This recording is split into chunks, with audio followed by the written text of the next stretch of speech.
కపిలతీర్థంలో ఉండేటటువంటి శివలింగానికి ఒక గొప్పతనం ఉంది.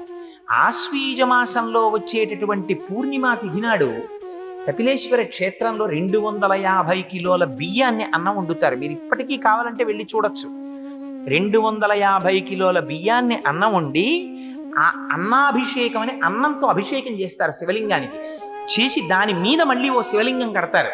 కట్టి పొట్లకాయలు, గుమ్మడికాయలు, వంకాయలు ఇవన్నీ ఉప్పు కారాలు వెయ్యకుండా నీటిలో ఉడికించి తీసి శివలింగం మీద త్రిశూలంగా, ఢమరుకగా వీటన్నింటినీ అలంకారం చేస్తారు.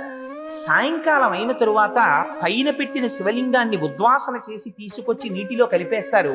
కపిలతీర్థంలో అన్నస్వరూపంతో అభిషేకం చేయబడినటువంటి ఆ అన్నాన్ని తీసి కూరలతోటి పులుసుతోటి కలిపి తీసుకొచ్చి ఆ ప్రసాదాన్ని భక్తులకు ఇస్తారు.